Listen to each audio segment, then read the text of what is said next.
Assalamualaikum. Waalaikumsalam warahmatullahi wabarakatuh. Ya, hari ini kita mau bahas kelanjutannya ya. Iya. Tentang anak indigo. Iya. Ini unboxing anak indigo. Subtemanya jangan tinggalkan aku ayah. Waduh. Ini kenapa kok jangan tinggalkan aku ayah?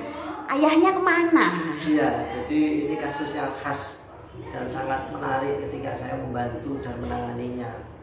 Ya, jadi saya kasih judul jangan tinggalkan aku ayah. Memang ayah di sini meninggalkan secara dramatis ketika anak tersebut membutuhkan kasih sayang, membutuhkan belayan dan membutuhkan figur seorang ayah. Anak ini ditinggal ayahnya dengan mendadak dan secara dramatis. Meninggal atau gimana? Iya, anak ayahnya. Kirain keluar kota. Oh, bukan. Jadi ayahnya ini menjanjikan kepada anak dia akan umroh atau haji ya, tidak salah. Nanti karena ini anak laki-laki dan anak kesayangan, maka anak laki-laki dijanjikan sama ayahnya. Jadi dijanjikan kalau nanti pulang dari haji dia akan dikasih oleh-oleh sama ayahnya. Oh. Alhamdulillah anaknya senang sekali.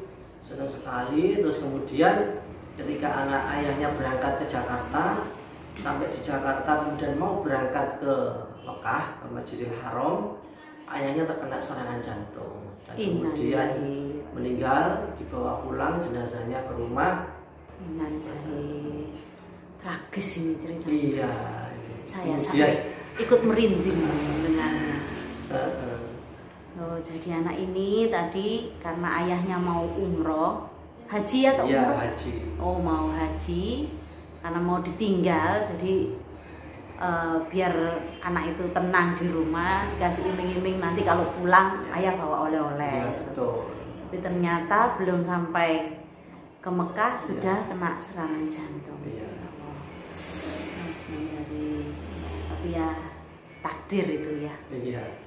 Ya, kenapa hal tersebut bisa terjadi? Iya, jadi untuk kronologis ayahnya meninggal itu karena ada riwayat penyakit jantung sebelumnya. Tapi yang saya mau bahas di sini adalah kejadian setelah ayahnya meninggal. Nah, ini sangat mengejutkan karena ketika saya pegang kasus ini, kemudian saya lakukan observasi, kemudian saya lakukan diagnosa, kemudian saya kumpulkan data-data. Ternyata kisah meninggalnya ayahnya secara mendadak ini sangat berhubungan erat dengan kondisi anak itu sekarang. Di mana anak itu sekarang bisa disebut menjadi anak indigo.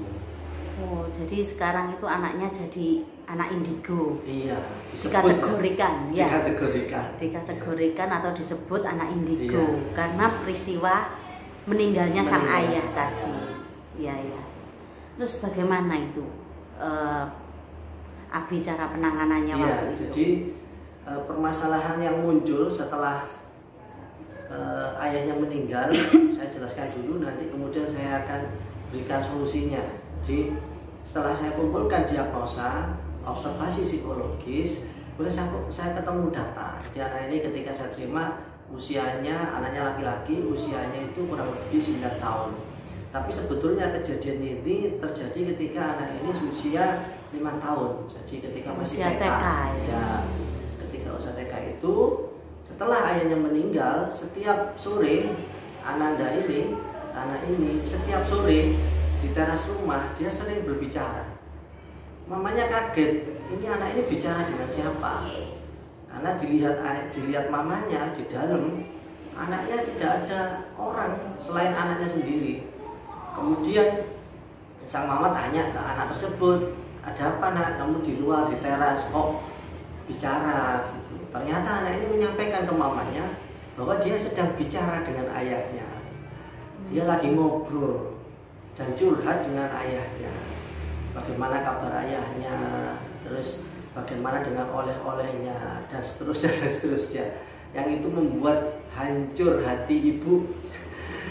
Karena suaminya sudah meninggal, ternyata anak ini masih belum istilahnya belum bisa mengikhlaskan. Jadi dia masih merasa bahwa ayahnya masih hidup seperti itu. Sehingga ini bisa dikategorikan anak indigo, dia bisa bicara dengan orang atau dengan makhluk yang orang lain nggak kelihatan, seperti itu.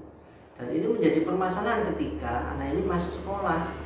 Ketika masuk sekolah seringkali di kelas dia bicara sendiri. Dia seringkali kesurupan di kelas, artinya dia sering teriak-teriak seperti orang histeria dan sebagainya. Ketika saya runut, hal ini terjadi ketika anak ini ada masalah. Contohnya apa masalahnya? Biasanya ngerjakan tugas nggak selesai, atau dapat nilai jelek, ya kan? Atau dia ada permasalahan dengan temannya, atau dia ada konflik dengan guru atau dengan orang yang lain. Maka anak ini akan muncul keindigoannya. Jadi dia langsung bisa histeris, teriak-teriak seperti orang kesurupan, dan semuanya pada lari, pada ketakutan. Dipikir anak ini ada jin atau setan yang memasuki jiwa anak ini, seperti itu. Alhamdulillah karena hasil observasi yang telah saya lakukan bersama orang tuanya atau ibunya, juga dengan beberapa kerabatnya, akhirnya saya temukan bahwa sebetulnya anak ini hanya membutuhkan perhatian dari sosok ayah yang dia cintai. Jadi keinginan yang mendalam pada anak ini terhadap sosok atau figur ayah itu terbawa sampai dia usia 9 tahun, 10 tahun. Dan kasus yang paling mendebarkan atau paling seru itu ketika anak ini ada di luar kota, ketika LDK, ketika ada di tenda, tiba-tiba kesurupan, menggelepar-gelepar, kemudian teriak, melotot, kemudian bajunya ditarik, brodol semua dan sebagainya, semua pada ketakutan dan lari keluar tenda. Nah, alhamdulillah waktu itu saya diberi kesempatan untuk membantu. Kemudian karena saya sudah tahu kasusnya dan saya sudah ngerti kekurangannya dia apa, maka alhamdulillah saya cukup dekati saja, saya sampaikan kepada anak ini. Kalau yang hadir Ustadz Farid, yang hadir Pak Farid, bukan guru yang lain, maka dia alhamdulillah dengan sendirinya dia berhenti untuk tidak menggelepar-gelepar, teriak-teriak ataupun berakting ataupun meniru orang seperti kesurupan. Saya sampaikan, kamu ada apa? Kamu ada apa? Ternyata setelah tenang, saya berikan minum, saya tenangkan. Kemudian dia menyampaikan, saya nggak bisa tidur, Ustadz. Saya digigit nyamuk, kedinginan. Ketika dia menghadapi konflik permasalahan bahwa dia tidak nyaman tidur di tenda karena kedinginan dan nyamuk, maka dia berperilaku seperti apa? Seperti orang kesurupan. Kenapa? Supaya dia dibawa pulang. Alhamdulillah setelah saya telepon mamanya, saya sampaikan bahwa anak ini butuh bantuan, butuh supaya berani, supaya mentalnya kuat, harus tetap di sini, harus tetap mengikuti kegiatan LDK ini, sehingga nanti dia mendapat pengalaman. Karena setiap kali ada permasalahan, anak ini cara menyelesaikannya itu dengan cara yang seperti anak indigo ini. Dia seperti kesurupan, kemudian seperti bicara dengan ayahnya yang sudah meninggal dan seterusnya. Kemudian kita edukasi, kita sampaikan bahwa orang yang sudah meninggal itu ruhnya sudah ada di alam barzah atau alam. Jadi ruh dari ayahnya nggak bisa kembali lagi. Ya kan? Kalaupun kembali itu adalah makhluk yang lain seperti setan jin yang menyerupai ayahnya. Alhamdulillah anak ini bisa mengerti dan memahami apa dan bagaimana kejadian yang dia alami selama ini, sehingga orang tuanya juga kasih dukungan. Dan endingnya adalah anak ini sadar bahwa untuk menyelesaikan masalah dia tidak perlu melakukan perilaku-perilaku seperti orang kesurupan, memunculkan perilaku-perilaku seperti orang berbicara sendiri dan seterusnya untuk menarik perhatian supaya dia dibantu. Itu hanya tidak perlu, cukup sampaikan apa yang menjadi permasalahan dan kita bantu untuk menyelesaikan dengan cara yang baik, seperti itu. Jadi anak ini tadi karena trauma, memang traumanya sangat apa ya, sangat dalam ya, karena orang tuanya meninggal dan akhirnya perilakunya pun karena kurang perhatian dari seorang ayah. Iya, betul. Akhirnya dia pengen cari perhatian, iya, dengan cara seperti itu tadi. Betul sekali. Tapi sampai untuk saat ini ada kabar lanjutan nggak? Kabar terakhirnya atau? Ya alhamdulillah sekarang sudah tuntas indigonya dan sekarang sudah jadi anak yang normal. Berarti sudah tidak indigo lagi. Iya, jadi saya nggak adil lagi. Jadi alhamdulillah dia berbicara ketika ada masalah, dia tidak pendam seperti dulu waktu kecil. Dia tidak pendam ketika ada konflik dengan temannya, dia tidak pendam, sampaikan. Ketika ada permasalahan di teman-temannya atau dengan orang sekitarnya, dia sampaikan. Jadi saya ajari untuk bagaimana mengelola konflik itu, ya, manajemen konflik yang bagus. Terus kemudian disampaikan, karena orang dewasa di sekitarnya insya Allah akan membantu dia, terutama guru-guru atau orang tua yang mendampinginya. Bukan dengan cara yang tadi ya, seperti bicara dengan ayahnya biar diperhatikan orang sekitarnya, itu dia pura-pura kesurupan biar diperhatikan orang yang lainnya. Kalau orang nggak tahu kan itu dianggap anak indigo.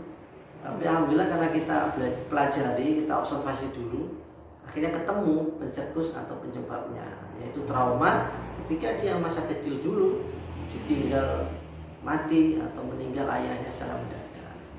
Ya, jadi sebenarnya kesurupan itu nggak ada. Di satu sisi ini kesurupan itu disebabkan oleh trauma, luapan emosi, trauma yang dipendam sehingga dia melampiaskannya dengan model kesurupan tadi. Ya, soalnya kan biasanya kan kalau di TV itu biasanya sering kalau kelas berapa gitu mau ujian itu kesurupan massal. Oh iya. Nah, yang kesurupan itu biasanya memang anak perempuan ya, karena dia stres, tuntutan dari orang tua tinggi, tuntutan dari guru tinggi, tuntutan dari sekolah tinggi. Kenapa? Harus dapat nilai, dulu UNAS ya namanya, ujian nasional, harus nilainya baik. Kalau tidak baik itu seperti kiamat. Kalau tidak baik nilai UNASnya, dia akan dihinakan, akan dijauhkan, dianggap anak yang nggak mampu, dianggap anak yang bodoh dan seterusnya. Sehingga stresor ini membuat anak-anak perempuan di kelas 3 atau kelas 9 sekarang ya, di kelas 9 atau kelas 12 di SMA itu bisa menjadi kesurupan massal karena stresornya yang sangat tinggi, sehingga untuk melampiaskan mereka berteriak-teriak atau histeria seperti orang kesurupan. Soalnya jarang kesurupan laki-laki. Oh jarang, kalau anak laki-laki cuek ya, laki-laki itu cuek, bah nilainya jelek, bah nilainya bagus dia cuek. Yang penting dia bisa bermain futsal, bermain dengan temennya game, gadget, sudah permasalahan hilang di depan anak laki-laki. Oke, terima kasih Abi untuk infonya hari ini, semoga bermanfaat bagi yang lain. Ya, kita nanti akan bahas unboxing anak indigo berikutnya untuk kasus yang lainnya tadi.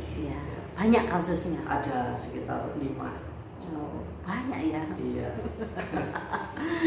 Oke Abi, terima kasih. Assalamualaikum. Waalaikumsalam.